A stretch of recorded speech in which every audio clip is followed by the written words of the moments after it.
자, 수고하셨습니다. 자, 이번 시간은 이제 건축법이죠. 그러니까 책으로는 347쪽입니다. 자, 건축법인데, 그러니까 건축법에서는 7문제가 나오고 있습니다. 7문제인데, 그러니까 건축법은 그러니까 공부하시기가 훨씬 쉽습니다. 먼저 첫 번째는 하나하나가 다 토막토막 사항들입니다. 뭐 많으면은 3쪽, 아니면은 작으면 뭐 거의 반쪽, 5줄에 한 내용이 끝나기도 하고요. 다 토막토막 사항들이니까 쭉 어떤 흐름을 잡아야 된다기보다도 그러니까 새로운 개념들에 익숙해지시면 되는 거죠. 두 번째로는 그 개념들이 우리의 일상생활과 다 관련들이 있기 때문에 그러니까 크게 어렵지가 않습니다. 아주 새로운 뭐 소련 말들이 그렇게 많이 나오는 것들은 아니라고요. 그런데 이제 법에 전문적인 법에서 쓰고 있는 약속이 있기 때문에 우리가 알고 있는 상식과 다른 표현들에 대해서 그것들이 좀 익숙해지시면 되는 거고 뭐 숫자 외우는 거야 아무 일도 아닌 거죠. 자, 이제 건축법 내용을 보도록 하겠습니다. 그러니까 먼저요. 그러니까 1장에 총론과 건축법 적용 대상이 있습니다. 목차 보시면 그러니까 1절 그러니까 목적에 그러니까 1번 목적, 2번 건축법 적용 대상물, 그러니까 3번 그러니까 건축법 적용 대상 행위, 그러니까 4번 건축법 규정 일부를 적용하지 않는 지역이 있습니다.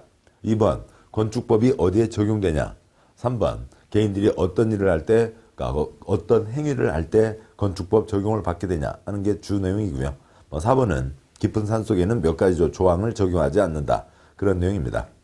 또 이제 이 내용들이 건축법 적용이라고 표현되어 있고 새로운 용어 정의들을 얘기하는 거죠. 1번 목적, 이 법은 건축물의 대지구조 설비 기준, 용도를 정해서 건축물의 안전기능, 환경, 미관을 향상시킴으로써 공공복리 증진에 이바지 하는 것을 목적으로 한다고 되어 있고요. 안전, 건물 무너지면 안 되겠죠. 가장 기본입니다. 그러니까 기능, 목적한 바대로 쓸 수 있어야 되고, 환경, 그 개인 건축주만이 아니라 건축하는 그 주변 사람들과의 관계도 잘 따져야 되겠죠. 미관, 이왕 짓는 것 이쁘게 하자라고 하는 게 있습니다. 그러니까 2번, 그러니까 건축법 적용 대상물에 목차를 보시면 2-1번 건축물, 그러니까 2-2번 건축법 적용하지 않는 건축물, 2-3번 신고 대상 공작물, 그 다음에 2-4번 건축물의 용도와 종류가 있고 그 내용이 길죠. 다시 앞으로 오시고요. 347쪽에 그러니까 2-1번 그러니까 건축물이 있습니다. 그러니까 건축법 적용형, 그러니까 건축법을 만들었으면 그러니까 건축법이 어디에 적용되냐. 그러니까 첫 번째로 그 건축법 적용 대상물. 그러니까 그 중에 그러니까 2-1번 그러니까 건축물이 있습니다. 당연히 이제 건축물에 건축법이 적용되는데 우리가 흔히 얘기하는 건물, 뭐 민법에서는 토지와 정착물. 그러니까 그런데 건축법에서는 뭐라고 하고 있냐고요. 3가지가 있습니다. 동그라미 1번 토지에 정착하는 공작물 중 지붕과 기둥 또는 벽이 있는 것. 동그라미 2번 위에 딸린 시설물. 동그라미 3번 지하 고가 공장으로 설치하는 사무소, 공장, 점포차고, 창고 등이 있습니다. 부동산 공법이죠. 토지에 정착되어 있습니다. 뭐 자전거로 끌고 다니고 아니면 옆 사람이 와서 밀었는데 살짝 밀리고 뭐 그런 것들은 건축물이 안 되죠. 정착해 있고 사람들이 비와 눈을 피하고 또 아니면 직사광선 피하고 생활들을 할 수 있어야 되니까 지붕이 있어야 됩니다. 근데 지붕과 기둥과 벽이 아니라 지붕과 기둥 또는 벽인 거죠. 그러니까 지붕과 기둥 또는 벽, 기둥이나 벽은 둘 중에 하나만 있어도 됩니다. 지붕과 벽, 상식적으로 아실 수 있는 거죠. 막혀 있고 그 안에서 독립된 생활을 할 수가 있습니다. 지붕과 기둥만 돼 있다고요? 내구탱이 기둥만 있고 퉁 튀어 있는 거예요. 뭐 그런 게 뭐가 있어요? 가리듯이 팔각정 같은 게 있죠. 팔각정, 경회루, 경포대, 남원에 있는 광한루 그런 것들이 있습니다. 그런 것들은 기둥만 박혀 있지만 또 그 중에 팔각정은 뭐 어디 가는 산에 다 있는데 뭐 누구라도 거기서 과일 드시고 음료 드시고 좀 쉬시고 하시고 그러는 거죠. 같이 건축물로 처리를 하는 겁니다. 그러니까 동그라미 2번 이에 딸린 시설물로 뭐 대문, 담장, 굴뚝 등을 들 수가 있는데 어느 곳에 그러니까 굴뚝만 따로 꽂아 놨습니다. 건축물이 아니죠. 왜요? 지붕이 없으니까요.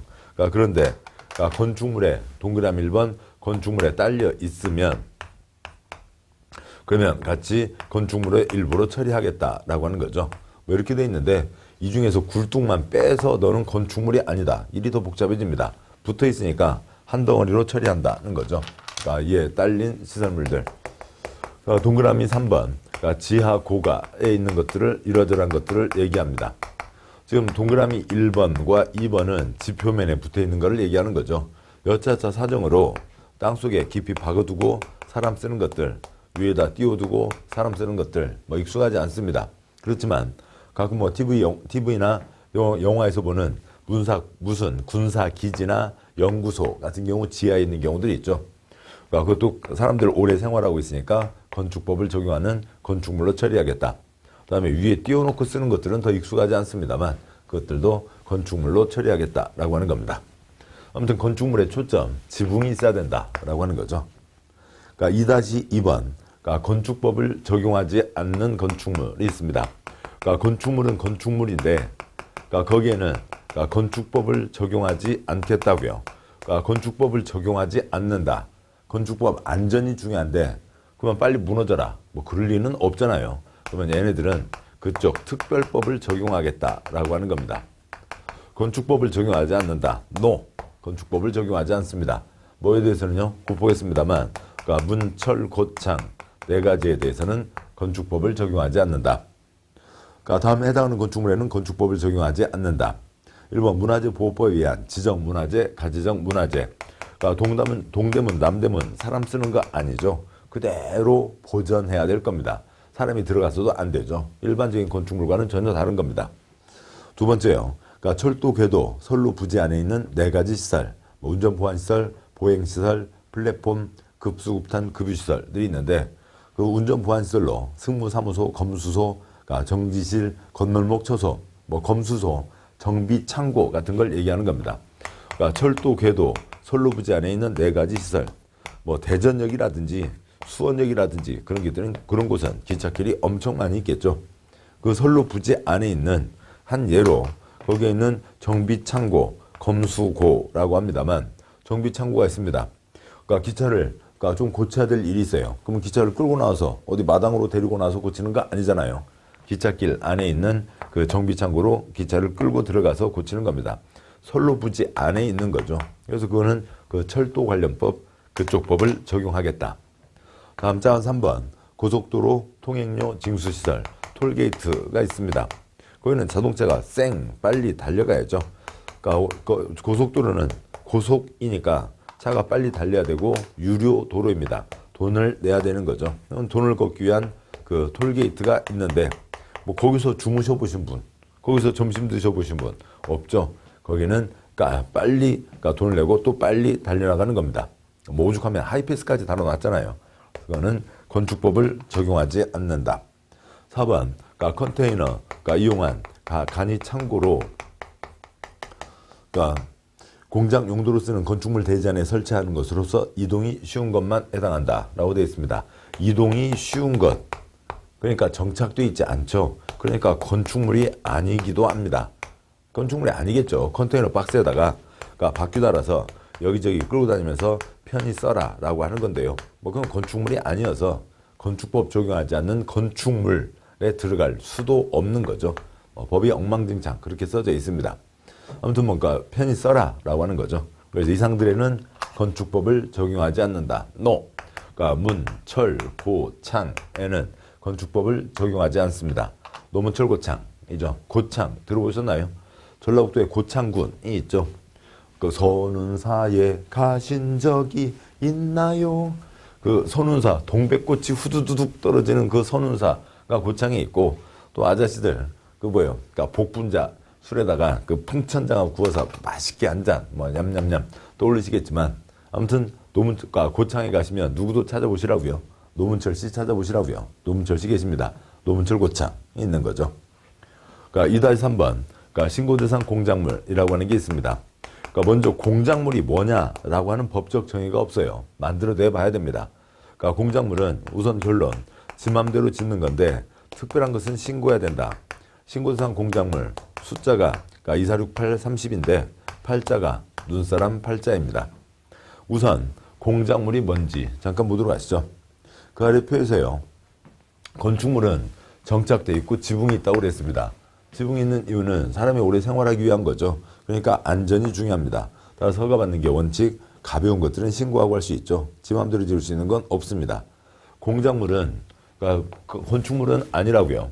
당연히 공법이니까 부동산 공법이니까 정착은 돼 있겠죠. 그럼 뭐고요? 지붕이 없다는 겁니다. 사람이 만들었는데 지붕 없는 거 어떤 게 있어요? 그 동그라미 1번 빨리 확인하시면 되겠죠. 동그라미 1번에 작은 1번에 있는 옹벽 담장, 2번 광고탑 광고판, 3번 굴뚝, 장식탑, 기념탑, 철탑 등등등등이 있는 겁니다. 그런 것들은 지붕이 없죠. 지붕이 없으니까 사람이 오래 머무르지 않습니다. 따라서 안전 크게 신경 쓰지 않아도 되죠. 공작물은 지 맘대로 짓는 게 원칙. 특별한 것은 신고해야 된다. 신고상 공작물 246830이 있습니다. 지금 저희는 부동산 공법 400여 개 법 중에서 6개 법을 보고 계시는 겁니다. 그 중에 하나로 건축법이 있는 거죠. 그러니까 지붕 없다고 100%다 공작물이 되는 건 아니고 건축법에서 하는 겁니다. 성수대교, 서해대교, 그러니까 그런 경우는 시설물법이라는 법이 따로 있습니다. 지붕 없는 어지간 조그만 것들이 그러니까 여기에서 얘기하는 공작물인 거죠. 그러니까 예를 들어서 그러니까 국토부 지르회신이 있습니다.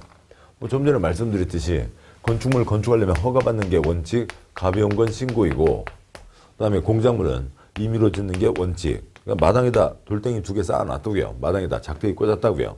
지 마음대로 하는 게 원칙. 그러니까 특별한 것은 신고해야 된다라고 되어 있는데, 그러면 그러니까 뭐냐에 따라서 규제의 방향이 전혀 다른 거잖아요. 또 개인으로 보면은 할 수 있냐 없냐에 있어서 큰 차이가 있습니다.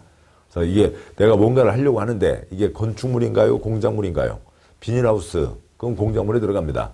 아무튼 등등등 여러 가지가 있는데, 그러니까 그거에 대한 구분에 대해서 여러 가지 질문이 있는데 그 첫 번째 항목에다가 담아놓은 게 이 내용입니다. 그러니까 주택의 대지안에 등나무 조경을 위해서 기둥과 석가래로 구성된 목 구조물, 아니 아파트 단지에 있는 등나무 벤치를 얘기하는 거죠. 벤치 있고요. 빨간 벽돌 기둥 세워놓고요. 위에 통나무 몇 개 얹어놓고 등나무 덩굴이 자라고 있습니다. 그걸 설치할 경우 그러니까 이를 건축물로 보아야 하는지 공작물로 보아야 하는지 회신, 국토부 답변이라고요. 골조는 있으나 지붕이 없는 조경시설물까지 건축물로 보는 것은 아니나 이에 유리, 천막 등 지붕을 설치할 경우에는 건축물에 해당할 수 있는 것임. 그러니까 유리, 천막까지도 지붕에 포함되는 겁니다. 그래서 건축물과 공작물 99.9% 지붕이 있다 없다로 구분하셔도 됩니다. 그러면 그중에 특별한 것들 신고해야 된다. 동그라미 1번 다음 공작물을 축조하려는 자는 특특 시장구수구청장에게 신고해야 한다. 1번 높이 2m 넘는 옹벽과 담장. 옹벽이요. 비탈진 땅 건물 지으면 훅 터지면서 건물 무너질 수 있죠. 그래서 축대를 쌓습니다. 그러니까 축대를 쌓게 되면 그 축대를 포함하는 이 건물이 땅이 옆으로 터져나가는 것을 막기 위해서 잡아놓는 게 옹벽입니다. 축대보다 더 넓은 개념이에요. 그러니까 수평 압력을 버티는 곳을 얘기하는 겁니다. 아니면 담장, 집이 있는데 거기에 담 세워놓는 거죠. 시선을 차단하고 독립된 생활을 하기 위해서입니다.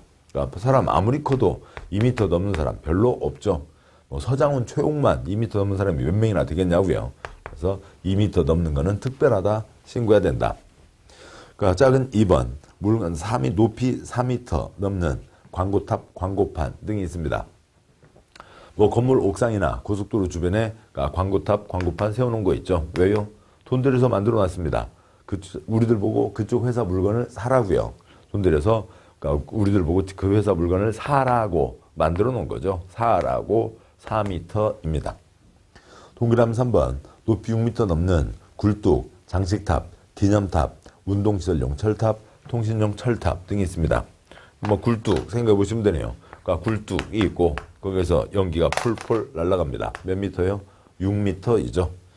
크리스마스 추리 같은 경우요. 시청 앞 광장에 세우는 그런 경우들 위에 지붕 없죠. 신고대상 공작물 6m 넘는 것은 신고해야 된다. 4번 높이 8m 넘는 고가수조 등이 있습니다. 요즘에는 보기 쉽지 않습니다만 아파트, 예전 아파트예요. 아파트가 있으면 이러한 초등학생들 얘기하는 UFO 착륙장이 있습니다. 초등학생들은 저거 보고 UFO 착륙장이래요. 그런데 매번 이 집에서 수돗물 꼭지 열 때마다 수돗물이 나와야 되는데 그걸 매번 펌프로 올릴 수는 없잖아요. 여기다 물을 은근히 받아놓게 되면 여기에 꼭지를 열면 대기 압력으로 물이 나오게 됩니다. 그렇게 해놓는 고가수조가 있는 거죠. 5번 높이 8m 이하의 기계식 철골조식 주차장으로 외벽이 없는 것. 다 넘는 인데 얘만 8m 이하짜리가 하나가 있는 거죠. 그 주차 설비요. 보통 한 이 정도가 돼 있는 게 대부분이죠. 아니면 많아봤자 이 정도입니다. 자, 그러세요. 그러니까 차 한 대 들어가고 그다음에 스위치 누르면 낑 한 칸 돌고요. 그 다음 차 들어가고 하는 게 예전 한 20년 전에 주차장법이 그러니까 새로 손대면서 개정되면서 이런 주차 설비를 다 갖추게 돼 있는데 요즘에는 이걸 제대로 쓰지 않고 있죠. 그래서 아주 뭐 흉물스럽게 방치돼 있습니다만 이것이 보통 한 이 정도 있지 뭐 이게 뭐 무슨 차를 뭐 이렇게 올리는 경우는 없잖아요. 그러니까 2m씩 높이를 잡아도 8m 이하입니다. 8m 넘는 거는 별도의 주차 건물이 되는 겁니다. 8m 이하의 그러니까 기계식 철골조식 주차장으로 외벽이 없는 것. 6번 30제곱미터 넘는 지하 대피소 등이 있습니다. 그래서 246-830 초과하는 건 신고해야 된다. 8m 이하짜리가 하나 있죠. 신고 대상 공작물 246-830입니다. 동그라미 2번, 3번 다음 쪽에 있는 4번 읽는 거 생략하겠습니다. 그러니까 2-4번이요. 그러니까 건축물의 용도와 종류가 있습니다. 동그라미 1번 건축물 바닥의 용도란 건축물 바닥의 종류를 비슷한 구조, 이용 목적, 형태별로 묶어 분류한 것을 말한다. 우리가 건물을 지어서 쓰고 있는데 천차만별, 별별 목적으로 다 쓰고 있죠. 건물 바닥, 별별 바닥이 다 있는 겁니다. 그 별별 바닥이 다 있는데 예를 들어서 초등학교 교실 바닥도 있고요. 그다음에 중학교 교실 바닥도 있고요. 그다음에 학원의 강의실 바닥도 있는 거고요. 그다음에 노래연습장, 노래방 바닥도 있는 겁니다. 뭐 공장 바닥도 있고 나이트클럽 바닥도 있고 별별 바닥들이 다 있는 거죠. 그것들을 비슷한 것끼리 130가지 종류로 묶어놓은 겁니다. 그러면은 이 넷 중에서 그래도 비슷한 건 뭐예요? 초등학교 교실 바닥과 중학교 교실 바닥은 비슷한 거죠. 그래서 얘는 학교라는 종류로 묶는 겁니다. 얘는 그냥 학원이 되는 거고요. 얘는 그냥 그대로 노래 연습장이 되는 겁니다. 그래서 비슷한 것끼리에서 130가지 종류로 묶어놨고 그것들을 다시 28가지 용도로 묶어놨습니다. 이 세 가지 중에서 그래도 비슷한 거 두 가지는 뭐예요? 그러니까 설마 학원과 노래 연습장이 비슷하다 그러시지는 않으시겠죠. 뭐 노래방 가시는 기분으로 학원 가서 공부하시지는 않으시잖아요. 학교와 학원이 비슷한 겁니다. 그래서 얘는 28가지 중에 10번째 교육연구시설에 들어가는 거고요. 노래 연습장은 28가지 중 안에 네 번째 이종 근린생활시설에 들어가게 됩니다. 그래서 전국의 별별 건물의 바닥들을 비슷한 것끼리 130가지 종류, 비슷한 것끼리 28가지 용도로 묶어놓은 겁니다. 건축물 바닥에 이름이 붙어 있는 거지 건축물에 통째로 붙어 있는 경우는 많지 않아요. 아파트 같은 경우는 통째로 거기에 집밖에 없잖아요. 그 건물 안에요. 그래서 그 용도가 하나가 되기도 하고 조그만 건물로 칸막이도 없으면 그 전체가 하나의 용도가 되기도 하지만은 어지간하면 각 층마다 또 각 층에서도 용도가 다 구분되는 겁니다. 동그라미 2번 해설. 건축물 전체에 하나의 용도가 정해져 있는 게 아니라 건축물의 각 층에서도 각 부분마다 용도가 정해져 있다. 그러니까 건축물 대장의 일부를 떼어놓은 겁니다. 그러니까 서울에 강남 삼성역에 코엑스가 있죠. 무역 종합 전시장이 있습니다.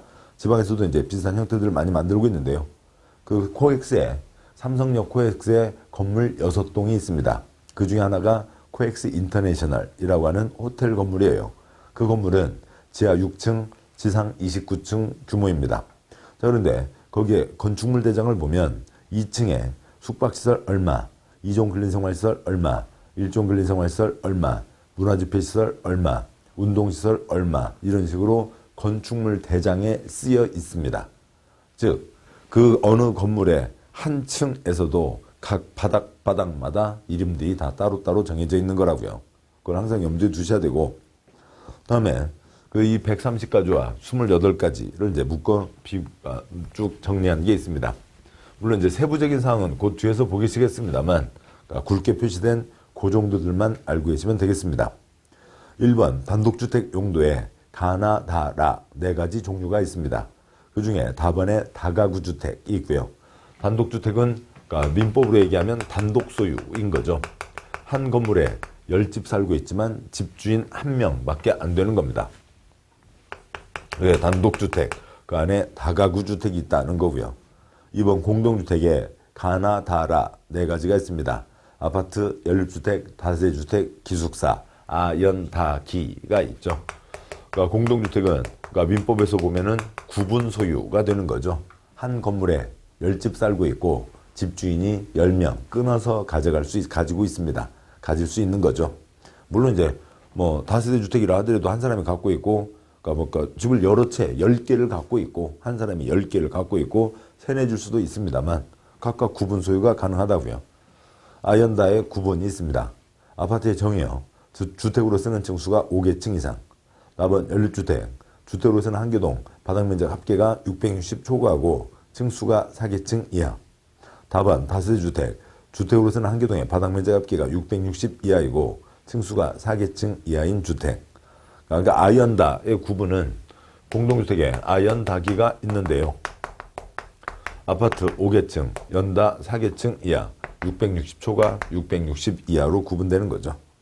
뭐 기숙사, 괄호 넘어가세요. 학교 공장 등 학생 종업원 등을 위해서 쓰는 것으로 한 개동 공동 취사시설 이용 세대수가 전체의 50% 이상인 것. 그러니까 50% 미만, 그러니까 49%까지는 개별 취사도 가능하다는 얘기죠. 아무튼 뭐 그런 게 있습니다. 그래서 다세대 주택은 공동주택이고 다가구 주택은 단독주택에 해당하는 거였죠. 용도 3번과 4번요. 3번에 1종 근린생활시설, 4번에 2종 근린생활시설이 있습니다. 근린생활시설, 주거지역 가까이에서 사람들 생활하는 데 필요한 도와주는 시설들을 얘기하는 거죠. 뭐 갑은 3번 용도에 갑은 슈퍼마켓 찌그만 것 1000제곱미터 미만, 나번 휴게음식점, 김밥천국, 김밥나라 등을 얘기하고요. 300제곱미터 미만, 술 안 나오죠.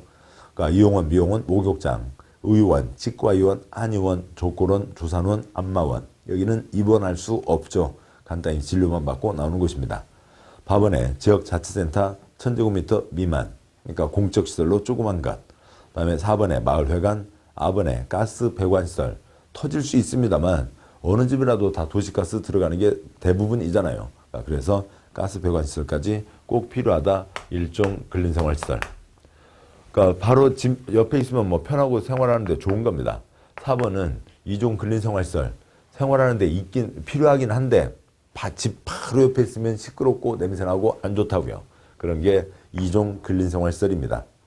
공연장 찌그만 건, 그 다음에 뭐 서점 등이 있고요. 아번에 휴게음식점 큰 것, 대형 분식점, 일반 음식점, 그러니까 주류 판매가 되는 거죠. 그 뭐 삼겹살집이요. 아저씨들 들어가면서 소주 각 1병 외치고 들어가시는 일반 음식점이요.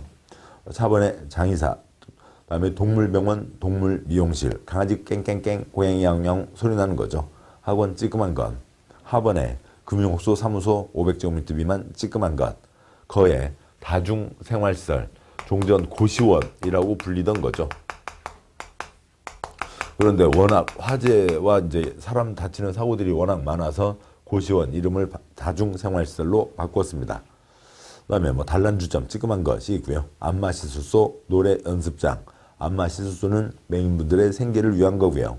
노래연습장은 뭐 가족들 오손도손 즐거운 시간이죠. 5번에 그러니까 문화집회시설이 있습니다. 그러니까 공연장 500제곱미터 이상. 그다음에 관람장, 체육관 1000제곱미터 이상. 체육관 1000제곱미터 이상. 그러니까 어디에요? 잠실체육관이요. 잠실체육관에 가셔서 뭐 역기 들고 뭐 이렇게 뭐 런닝머신 하고 그러신 분 있으세요? 없잖아요. 싸이의 강남 스타일. 그러니까 공연을 주로 보시는 거죠. 그래서 큰 체육관은 문화집회시설에 해당하는 겁니다. 전시관, 다음에 동물원, 식물원 등이 있습니다. 6번, 그러니까 종교시설. 7번, 판매시설. 8번, 운수시설. 9번, 그러니까 뭐 이쪽 번호 바꿔서 계속 쓰도록 하죠. 9번에 그러니까 의료시설이 있습니다. 병원, 격리병원. 저 위에 있는 의원과 차이는 여기 병원은 입원할 수가 있는 거죠. 그러니까 10번에 교육연구시설. 그러니까 11번에 노유자시설. 노인과 유아들, 아이들이요. 그 다음에 12번 수련시설. 유소스텔은 수련시설에 해당하는 거죠. 그러니까 텔자 붙었다고 숙박시설 아니고요. 그러니까 청소년 수련시설, 물론 이제 가족들도 같이 자연과 버타여 생활할 수 있는, 그러니까 간단히 활동하고 즐거운 시간 보낼 수 있는 곳입니다. 13번 운동시설이 있는 거고요. 다음에 14번 업무시설이 있습니다. 업무시설로 공공업무시설, 아까 동사무소 조그만 거는, 그러니까 주민자치센터 조그만 거는 일종 근린생활시설이었죠. 큰 것. 답은 일반 업무시설, 회사 사무실들이요. 오피스텔 역시 텔자 들어가 있지만 오피스죠. 잠잘 수 있는 오피스를 얘기하는 겁니다. 사무실인 거죠. 업무시설에 해당합니다. 15번 숙박시설이 있고요. 다중생활시설 500제곱미터 이상 있습니다. 다중생활시설 찌끄만 것 500제곱미터 미만은 4번 용도 이종 근린생활시설이었고, 다중생활 큰 거는 숙박시설에 해당합니다. 그러니까 16번 그러니까 위락시설이 있고요. 그러니까 17번 공장, 18번 창고, 그러니까 19번 유연물 저장 처리시설, 20번 자동차 관련 시설에 뭐 운전하는 학원, 정비학원 이쪽에 들어오는 건 쉽게 아실 수 있습니다. 21번에 동물식물 관련 시설이 있는데, 동물식물 관련 시설은 축사, 작물 재배사 등을 얘기합니다. 동물과 식물이요. 대비되는 것은 저 앞에 그러니까 그 4번 용도에 제2종 근린생활시설에 차에 동물병원, 동물미용실이 있었죠. 사람이 가는 의원은 1종 근린생활시설, 동물병원은 2종 근린생활시설. 다음에 5번 용도 문화집회시설의 마에 동물원, 식물원이 있었죠. 봄 되면 애기들 코끼리 보러 사자 보러 갑니다. 그러니까 그 문화집회시설에 해당하는 거고, 동물식물 관련시설이 따로 있습니다. 그러니까 22번에 뭐 자원, 그러니까 순환 관련시설, 뭐 쓰레기 처리하는 곳들을 얘기하는 거죠. 23번에 그러니까 교정, 군사시설, 교도소 등 군사시설 등을 얘기하고요. 24번에 방송통신, 25번에 발전, 26번에 묘지, 그러니까 27번에 그러니까 관광 휴게시설이 있습니다. 야외 음악당, 야외 극장 등이 있네요. 그러니까 극당, 음악당, 극장, 공연장, 찌끄만 거는 2종 근린생활시설, 그다음에 큰 거는 문화집회시설, 극장, 음악당. 그런데 야외, 극장, 야외, 음악당. 서울 남산 놀이마당이요. 그러니까 남산에서 저 장충동 쪽 신라호텔 쪽으로 내려가다 보면 국립극장, 놀이마당 있습니다. 거기에 한국 사람 거의 없어요. 다 외국인 관광객들입니다. 관광 휴게시설. 28번에 장례식장까지 해서 전국 모든 건축물 바닥은 130가지 종류, 28가지 용도로 이름이 다 정해져 있고, 그다음에 그 공법에서 규제하고 있는 것에 맞게 정해진 지역에 정해진 것만 지을 수 있는 거죠. 그게 국토계획법 건축 용도 제한이었고, 허가 신청 나오고, 그다음에 건축 허가를 받고 건축 다 끝나고 난 다음에 그다음에 건축물 대장에 기재가 되는 겁니다. 그 아래 표에서요, 지금 보셨던 이 종류와 용도별로 서로 지금 오고 가면서 얘기했던 그 굵게 밑줄한 것 거의 대부분을 비교하는 표로 해놓았습니다. 뭐 이런 건 다 외우시는 거 아니고요. 그러니까 몇 번 읽으시고 그 기본 가닥만 몇 번 떠올리시면 되는 겁니다. 첫 번째로 있는 비교 구분에 지금 이거는 두 쪽을 한 면에다 넣기 때문에 여러분 책 편집한 거하고는 좀 다를 수는 있습니다. 비교 구분되는 사항이 하나, 둘, 셋, 네 칸이 있는데 첫 한 칸, 두 칸이요. 그러니까 다가구 주택 종류는 단독주택 용도에 해당하는 거고요. 다세대 주택 종류는 공동주택 용도에 해당합니다. 그것들을 비교하시면 되겠고, 이거에 대한 이제 세세한 그러니까 법 조문이 그러니까 건축법 시행령 별표 1이라고 되어 있습니다. 그래서 건축법 시행령 별표 1에 이 130가지 종류들을 열거하고 28가지 용도로 묶어놓은 것들이 있고, 뭐 문장 뭐 깊게까지 다 외우실 일은 아니겠습니다. 그 앞에 있는 표만 그 정도 내용만 정리하셔도 충분하다고 봅니다. 자, 여기까지 해서요, 그러니까 건축법 적용 대상물들에 대해서 보셨습니다.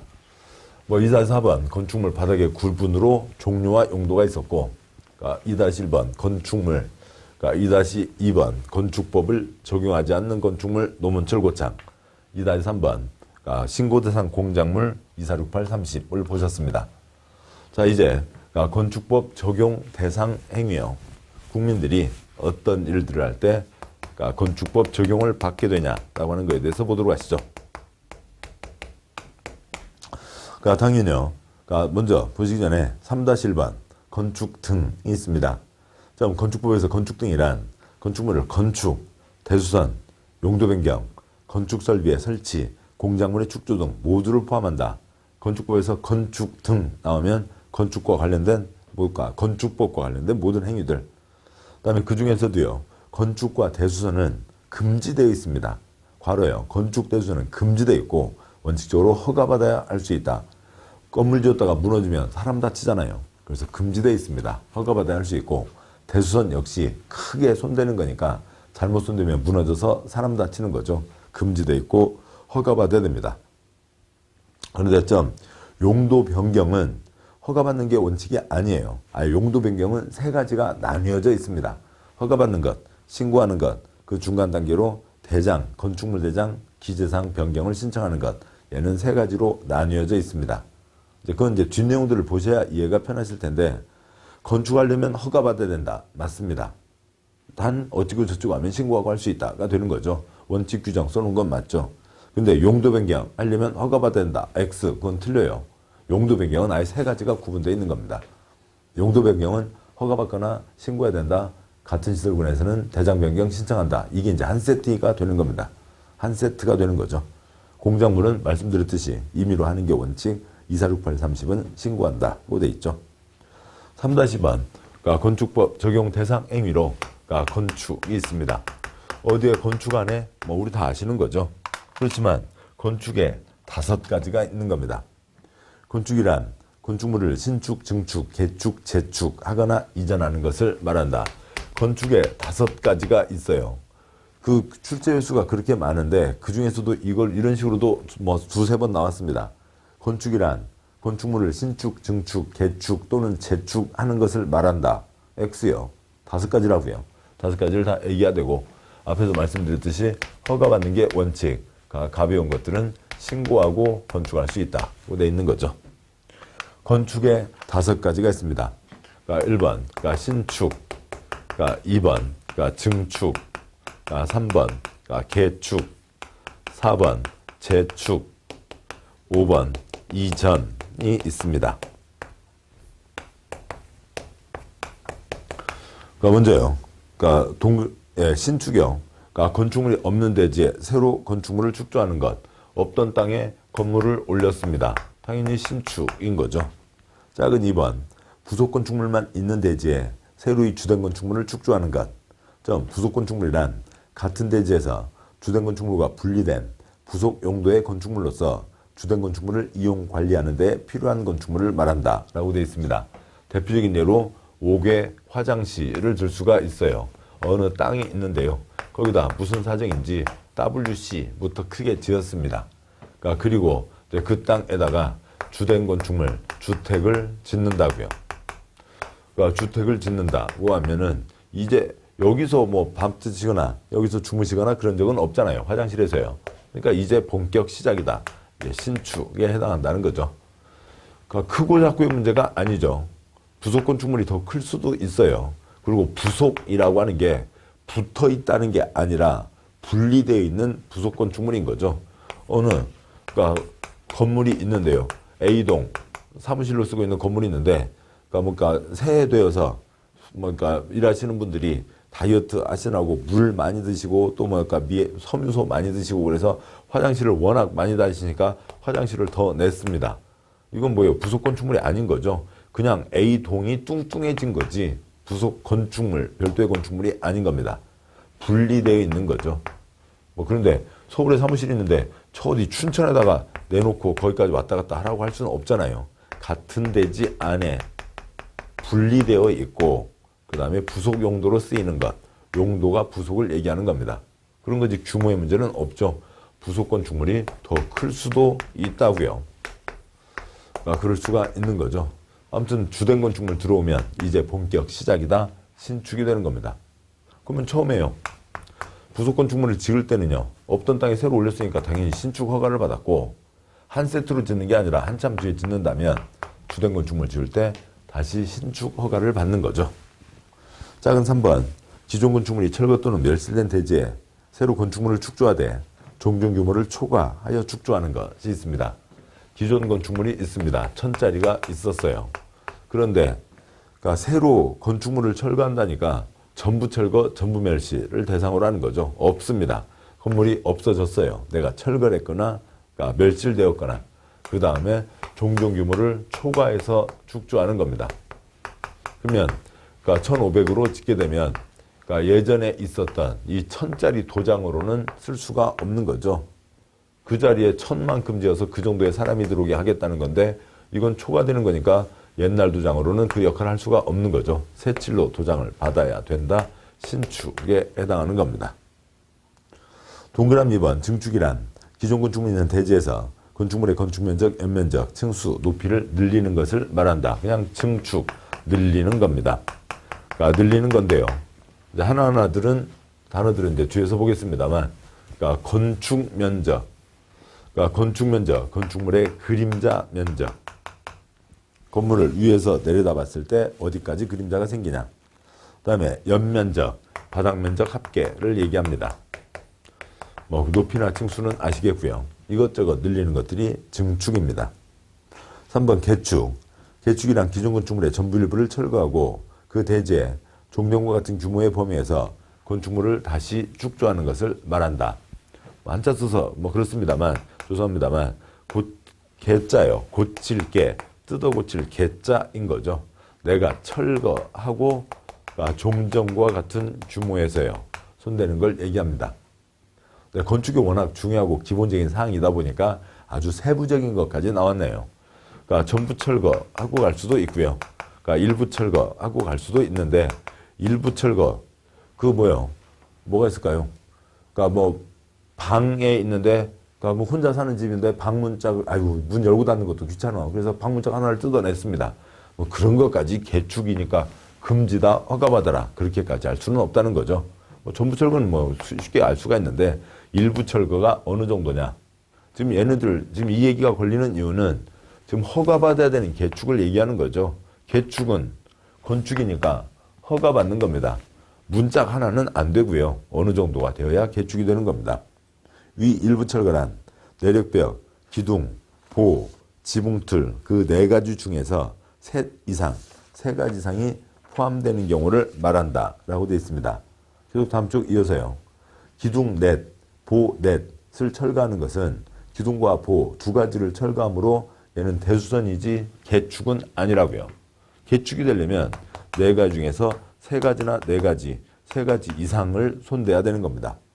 따라서 기둥 1개, 보 1개, 지붕틀 1개를 하는 것은 그러니까 3가지를 철거함으로 개축에 해당한다는 거죠. 개수가 아니라 몇 가지를 하냐.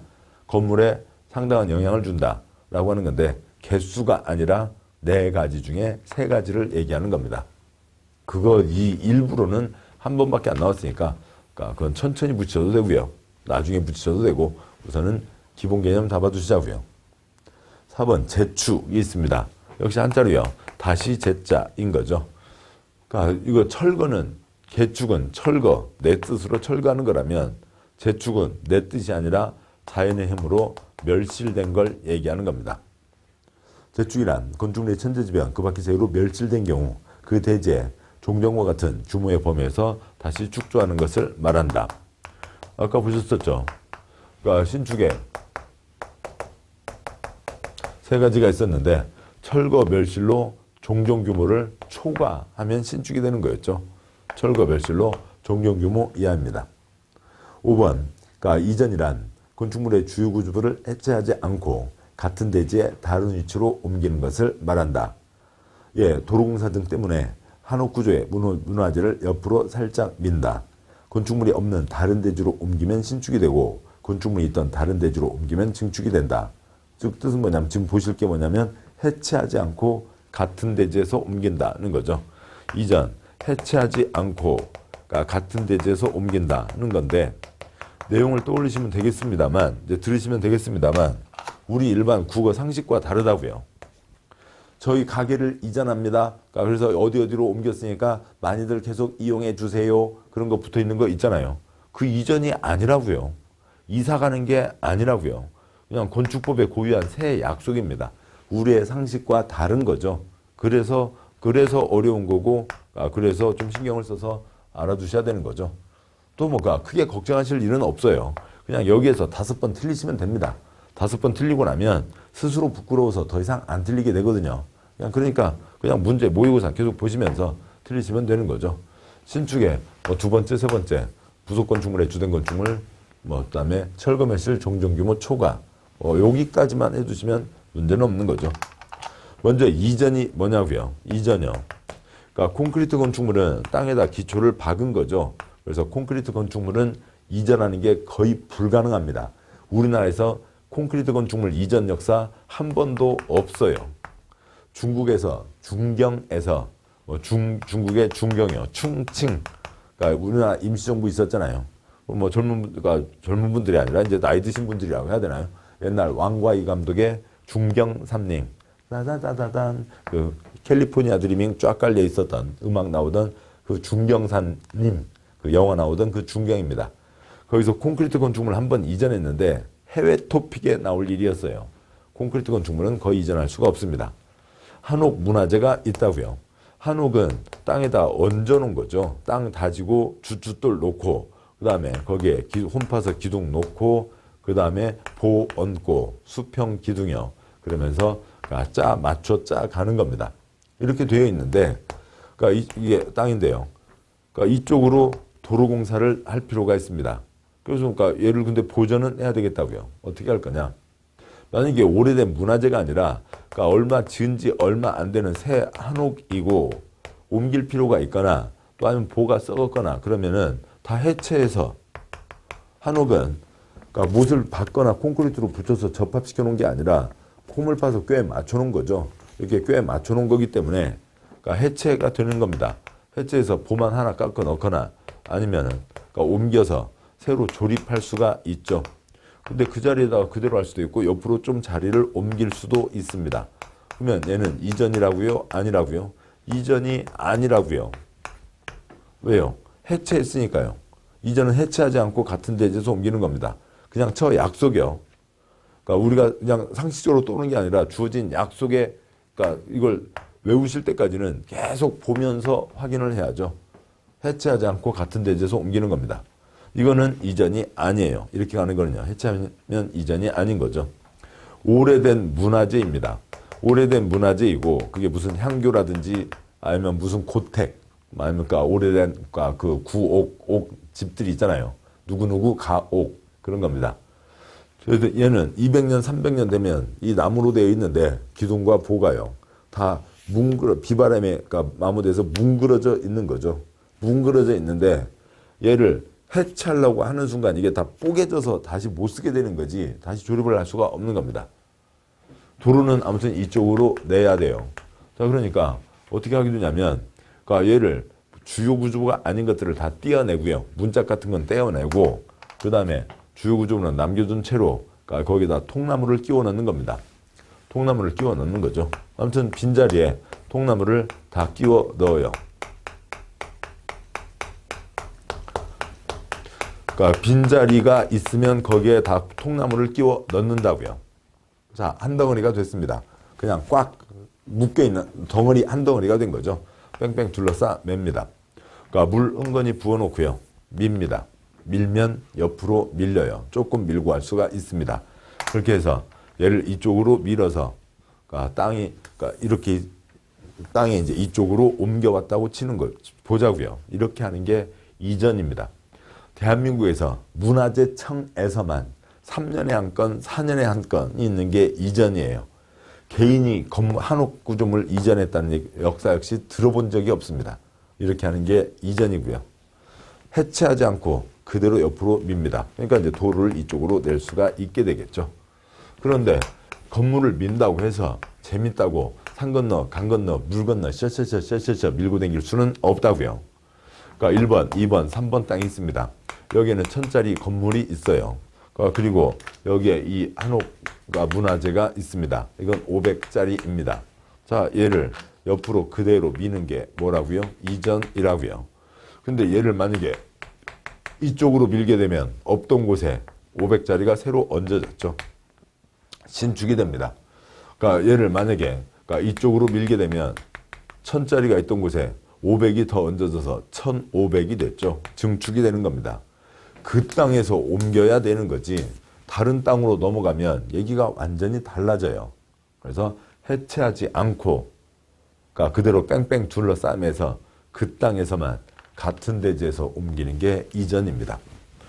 그러니까 이 그림을 떠올리셔야 이 단어, 이 용어들이 익숙해지겠죠. 이상 건축에 5가지가 있습니다. 3-3번 대수선이 있습니다. 크게 손댄다고요. 그러니까 표는 좀 이따 보시고 동그라미 1번 대수선이란 건축물의 구조나 외부 형태를 수선 변경 증설하는 것으로 대통령으로 정하는 것을 말한다. 2번 주요 구조부란 기둥, 보가 이제 수평 기둥입니다. 내력벽, 바닥, 지붕틀, 주계단을 말한다 라고 되어 있는데요. 먼저 주요 구조부가 6가지가 있습니다. 그러니까 주요 구조부 6가지가 있는데요. 그러니까 건물을 이루고 있는 별별 구조가 있지만 그 중에 중요한 거 6가지요. 뭐 올려보면 되겠죠. 그러니까 보시자고요. 그러니까 먼저요. 그러니까 기둥, 그러니까 뭐 내기층에 기둥을 세우고 그러니까 건물을 이제 올리기 시작합니다. 근데 기둥만 계속 올렸다가는 이게 휘청휘청거릴 수 있잖아요. 휘청거리지 않게 그러니까 먼저 서 있는 짝대기 기둥 올린 다음에 휘청거리지 않게 누워있는 짝대기 수평 기둥을 얹습니다. 그러면 짱짱하게 잡아줄 수가 있는 거죠. 이 수평 기둥을 뭐라고 한다고요? 보라고 합니다. 그 다음에 또 다음 위로 이제 또 기둥을 올려서 건물이 올라가게 되겠죠. 이렇게 올라가게 됩니다. 그런데 허당 공간에서 생활할 수는 없잖아요. 그러니까 뭔가가 이렇게 좀 막혀 있어야 안에서 편히 생활하고 비바람 피할 수 있고 편하게 옷도 갈아입을 수 있고 맛난 거 옆집 안 주고 자기 식구들끼리만 막 드실 수도 있는 겁니다. 그러니까 벽을 쳐야 되죠. 근데 베니다파는 주요 구조부가 아니고 건물의 무게를 버티는 내력벽이 주요 구조부입니다. 벽에서도 무게를 버티자고요. 아파트 사시는 분들이요. 연말 연초 새해 달력 받았습니다. 어디다 걸을까? 저기다 걸어야 되겠다. 그래서 꽝꽝꽝 시멘트 못 받고 치면은 콘크리트 못 치면은 못이 들어가요? 안 들어가잖아요. 불꽃만 펑펑 튀기지 못이 안 들어갑니다. 왜요? 내력벽이니까요. 내력벽이요. 만약에 내력벽 없이 기둥으로만 무게를 버틴다고 하면 기둥에서 무게를 버텨야 되니까 기둥 두께가 어느 정도는 돼야 될 겁니다. 여기에서 무게를 버티는 거예요. 그러면 이런 식으로 건물 평면이 만들어집니다. 평면이 이쁘지가 않잖아요. 자, 그런데 벽판, 어차피 벽판도 세우니까 벽판에서도 무게를 버티자고요. 그래서 벽판에서도 무게를 버티게 하면 기둥이 이만큼 두꺼울 필요가 없죠. 그러니까 모양이 훨씬 이쁘게 나오게 되는 겁니다. 이 위에서 누리는 힘, 중력, 건물의 무게를 버티는 벽, 이 내력벽입니다. 계속 가시죠. 그리면 내력벽을 쳤습니다. 그렇다면 참새와 같이 날아다니면서 생활할 수는 없잖아요. 바닥이 있어야 되죠. 바닥이 있어야 공장에서 그 무거운 기계를 놓고 일을 할 수가 있고 집에서도 아파트에 침대 놓고 생활할 수가 있는 거죠. 무거운 가구들을 놓을 수도 있습니다. 또 뭐 학원에서 공부하시는 분들, 도서관에서 지금 동영상 보시는 분들 또 이렇게 숨 들이키면서 배 이렇게 집어넣고 또 이렇게 발꿈치 들고 뭐 그러지 않으셔도 돼요. 그렇게 한다고 해서 내리누른 무게 줄어드는 거 아닙니다. 똑같이 무게는 내려가고 있는 거고요. 이미 학원 바닥, 도서관 바닥 다 그 정도는 버틸 수가 있습니다. 그러니까 그 무게를 받치는 바닥이 있어야 되죠. 이 사항들은 중요한 겁니다. 그래서 여기 4가지까지는 별거 아니잖아요. 서 있는 짝대기, 누워 있는 짝대기가 있어야 되고요. 서 있는 판때기, 누워 있는 판때기가 있어야 됩니다. 됐어요. 여기까지가 주요 구조부 우선 4가지입니다. 그 다음에 건물에 지붕이 있어야 되죠. 지붕이 있어야 되는데 이 기와장 한두 장은 주요 구조부가 아니고요. 그러니까 지붕을 받치는 지붕 틀이 필요합니다. 만약 이렇게 지붕만 얹어놓으면 여기 걸리는 곳에서 무게가 걸려가지고 뚝 부러질 수가 있는 거죠. 그래서 뭐 지붕 틀의 형태는 여러 가지입니다만 다음과 같은 구조체 위에다가 지붕을 얹어 놓는 겁니다. 그러면 지붕이 안정적으로 버텨질 수가 있는 거죠. 지붕 받치는 지붕 틀. 그러니까 불이야 도망가자. 엘리베이터의 계단이요. 계단으로 도망가야죠. 엘리베이터 탔다가는 더 큰 사고를 당하게 됩니다. 그래서 주계단에서 이상 6가지가 주요 구조부입니다. 건물을 이루는 주요 구조부 6가지가 있는 거고요. 서 있는 짝대기, 누워 있는 짝대기, 서 있는 판때기, 누워 있는 판때기, 지붕틀, 주계단 6가지가 있습니다. 그 다음 대수선이 9가지가 있는데요. 동그라미 3번 대수선이란 다음에 해당하는 것으로 증계 재축에 해당하지 않는 것을 말한다. 지금 보시는 게 건축 또는 대수선인 거죠. 건축 또는 대수선이니까 뭔가를 하는데 그게 기둥 한 개를 붙인다고요. 기둥 한 개를 붙이는 것도 대수선입니다. 기둥 한 개를 붙이면 그만큼 면적을 많이 쓰게 되는 거겠죠. 그러면 걔는 증축이냐고요? 대수선이냐고요? 기둥 두 개를 철거하고 새로 붙입니다. 그러면 그것도 역시 개축이냐고요? 대수선이냐고요? 건축과 대수선이 부딪히면 뭘 먼저 적용한다고요? 증개재축을 먼저 적용한다라고 하는 거죠. 그래서 증개재축이 아닌 것들을 얘기한다.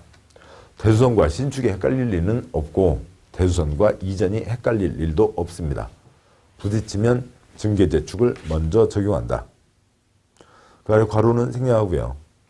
다음 쪽 와서 358쪽에 셋째 줄 아래 16 주요구조부 관련이고 그래서 한 개라도 증설해체 3개 이상 수선 변경이 되고 1, 2, 3, 4, 5, 6 아래 7, 9 세 가지는 우선 금지하고 허가받아 할 수 있게 한다 라고 하는 취지입니다. 그 말이 좀 어려울 수 있어요. 근데 그걸 아셔야 됩니다. 대수선에 1, 2, 3, 4, 5, 6 6가지 그 다음에 7, 8, 9 세 가지가 있습니다. 근데 1, 2, 3, 4, 5, 6 여기까지는 다 지금 보셨던 이 주요구조부에 대한 얘기들이에요.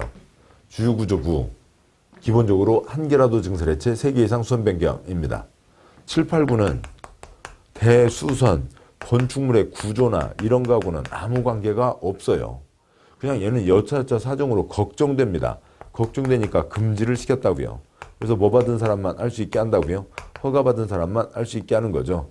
그런데 얘를 어디다 집어넣을 거냐고요. 건축, 대수선, 거시기 하려면 이게 복잡해집니다. 그러니까 얘는 건축물의 구조 안정과는 직접 관계는 없지만 그냥 얘도 허가받아라. 그래서 대수선도 허가받아야 되는 거죠. 가벼운 건 신고하게 돼 있습니다만 그래서 그냥 대수선에 넣는 거예요. 전혀 성격이 다른 겁니다. 그래서 어려운 거죠.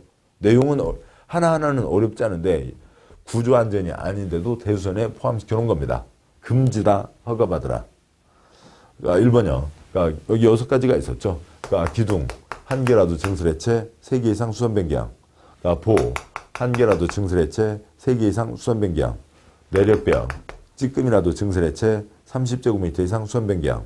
4번, 방화벽, 방화구역을 위한 바닥, 방화구역을 위한 벽, 찌끔이라도 증설해체, 찌끔이라도 수선 변경. 5번, 지붕틀, 한 개라도 증설해체, 3개 이상 수선 변경. 6번, 주계단, 피난계단, 특별 피난계단, 찌끔이라도 증설해체, 3개 이상 수선 변경이 있습니다. 그래서 이제 그 앞쪽 표를 보시죠.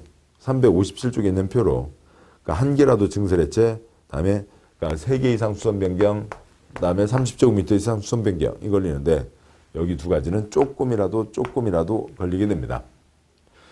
여기는 방화 목적이잖아요. 불이 번져나가는 걸 막는 겁니다.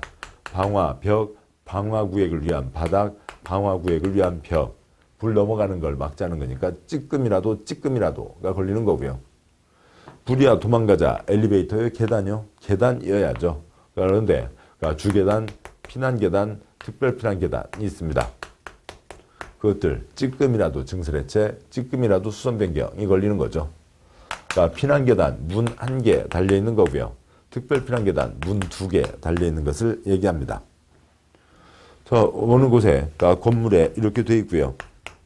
그 다음에 이쪽에 계단이 있다고 치죠. 계단이 있는데 이쪽에 불이 났습니다. 불이 났으면 아랫사람들은 빨리 도망가야죠.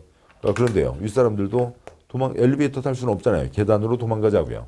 근데 불길이 바로 계단까지 들어오게 되면은 도망가는데 제한이 있겠죠. 조그만 거는 그냥 바로 도망갈 수 있으니까 문 없어도 됩니다. 좀 크면은 여기다 문 하나를 달아 놓으라고요. 문 하나를 달아 놓게 되면 불이 그 문을 다 녹이고 넘어올 때까지는 사람들이 편히 도망갈 수가 있죠. 그게 피난계단. 그다음에 문 2개를 달아 놓으면 이 불이 문을 녹이고 또 문을 녹여야만 계단까지 들어오게 되고 사람들이 피난하는 걸 그때 방해를 하게 되잖아요. 아무튼 문 2개를 녹일 때까지는 사람들이 편히 도망갈 수가 있는 거죠. 그게 특별 피난계단입니다. 이상까지 해서 6가지 주요 구조부 손대는 것들이 있죠. 한 개라도 증설해체, 3개 이상 수선 변경, 30제곱미터 이상 수선 변경, 방화, 피난, 그러니까 이쪽들은 찌끔이라도 증설해체, 찌끔이라도 수선 변경이 되는 겁니다. 7, 8, 9는 전혀 성격이 다른 것들이라고요. 7번, 건축물의 외벽에 사용하는 마감 재료를 증설해체하거나 벽면적 30제곱미터 이상 수선 변경하는 것. 2015년 1월 도시형 생활주택 화재가 있었습니다. 128명이 사상하셨어요. 그중에 2분이나 돌아가셨습니다. 외벽에 간성 스티로폼이며 단열재를 사용해서 화재 때 불길이 급속히 확산됐다고요. 외벽에 마감 재료예요. 보통 일반적으로는 그러니까 건물 바깥에다가 콘크리트로 이제 미장을 하고 그 다음에 페인트 칠하는 경우가 대부분입니다. 대리석을 붙여놓기도 하잖아요. 아니면 울퉁불퉁한 돌 붙여놓기도 하죠. 그런데 뭐 그런 경우들 자주 있고요. 의정부에 여기다 열 손실 방지로 해서 스티로폼, 그다음에 스티로폼을 붙여놨습니다. 자, 그걸 붙여놨는데 뭐 무슨 큰 오토바이가 탄 게 아니고요. 무슨 막 할리 뭐 이런 오토바이가 탄 게 아니라 조그만 스쿠터 한 대 탔어요. 그러니까 스쿠터 한 대 탔는데 그 불길이 건물을 다 뒤집어 싼 거죠. 순식간에요. 그래서 처음에 나온 사람 빼고는 다 불길 안에 있다가 어찌고저찌고해서 뛰어내리고 구조받고 그러면서 돌아가시기까지 했었습니다. 외벽 마감재로 손대는 것 이제 다 금지라고요. 스티로폴이 건물의 구조안전하고 무슨 관계가 있어요? 그러니까 8번형 다가구주택, 다세대주택의 세대 간, 가구 간, 세대 간 경계벽 손대는 것을 얘기합니다. 여기는 경계벽이에요. 경계벽이니까 베니어 합판 경계벽도 포함합니다. 즉 뭐냐면, 그러니까 이러한 4층짜리 뭐 다가구가 있다고 했을 때요. 1층에 가게 3개 하고요. 2층에 집 3개, 3층에 집 3개, 꼭대기 2층 집주인 하나. 그래서 전부 10집이 이제 10개가 들어 있습니다. 그런데 사용승인 받고 불법으로 여기를 싹 뜯어내고 새로 짓는 경우들이 있죠. 물론 겉껍데기는 놔두고요. 1층 가게, 꼭대기 2층 집주인채는 놔둔 채로 2층, 3층을 20개로 만들어냅니다. 그러면 새 집 한 집에서요. 이 건물에 24개가 들어와서 살게 되잖아요. 주차면이 그만큼 갖춰져 있냐고요. 주차면 없어서 주변 환경에 아주 큰 영향을 미치게 되는 거죠. 그래서 금지다, 허가받아야 된다, 대수선에 들어와 있는 겁니다. 베니다판 손대는 게 무슨 구조안전하고 직접 관계는 없는 거죠. 9번 미관지구에서 건축물의 외부 형태와 담장을 바꾸는 거예요. 바깥 모양을 좀 어떻게 바꿨습니다. 뭐 이렇게 뭐 이런 이런 식으로 무늬가 되어 있었다면 건물 바깥에서 봤을 때요. 그걸 이런 모양으로 무늬를 바꿨다고요. 무늬 바꾼 거하고 건물의 구조 안전하고 무슨 차이가 있어요? 이쁘게 하자고 해놨는데 흉측하게 바꾸지 말라고요. 우리 일상생활에서는 많지 않지만 예를 들면 그리스 산토리니 섬, 또 우리나라도 어디 특별한 문화관광지구를 보자고요. 전주 한옥지구요. 거기다 울퉁불퉁 콘크리트 지어놓으면 동네 사람들 관광객들이 오겠냐고요. 그런 거 하지 마라. 금지다. 허가받아라. 라고 해서 대수선에 들어와 있습니다. 내용들은 어렵지 않아요. 이게 대수선에 들어와 있는 것 때문에 처음에 헷갈리는 거죠. 대상을 잡으시면 됩니다. 4번, 이제 조그만 토막 하나가 남았네요. 4번요. 건축법 규정 일부를 적용하지 않는 지역이 있습니다. 도시적도 아니고, 도시적 밖에 지정한 지구단위계획 구역도 아니고, 동읍도 아닌 지역에 대해서는 다음 규정을 적용하지 않는다. 그럼 그게 어디예요? 그거 어떻게 특정을 할 수 있어요? 그냥 어디냐면 깊은 산, 속, 옹달, 샘 옆이라고요. 거기에는 도도, 선선, 분방을 적용하지 않는다. 그러면 무슨 얘기냐면 전국 모든 곳에 대지와 도로의 관계 규정을 적용하면 설악산 희운각 대피소, 지리산 장토목 산장까지 보행과 자동차 통행이 가능한 너비 4m 이상 도로를 설치해야 되는 겁니다. 그랬다가는 우리나라 산이 남아날 수가 없는 거죠. 깊은 산 속에 대피소를 지을 수가 없게 되잖아요. 그래서 깊은 산 속에는 그런 걸 적용하지 않는다라고 하는 겁니다.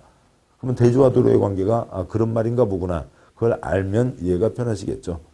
깊은 산 속에서는 대지와 도로의 관계 도로의 지정 표준 변경 건축선의 지정 건축선에 의한 건축 제한 대지의 분할 제한 방화지구 안의 건축물 도도, 선선, 분빵을 적용하지 않는다. 그런 얘기입니다. 뭐 다음 쪽 표도 그걸 얘기한 거고요. 여기까지 해서 지금 보셨죠? 건축법 적용 대상물, 대상행위, 일부 규정을 적용하지 않는 지역이라는 틀로 해서 건축법에서 새롭게 약속을 정한 그 개념들을 쭉 제시하고 있는 거였습니다. 뭐 크게 어려운 부분 아니고요. 많이 틀리지 않으니까 천천히 반복해서 보시면 되겠습니다. 수고하셨습니다.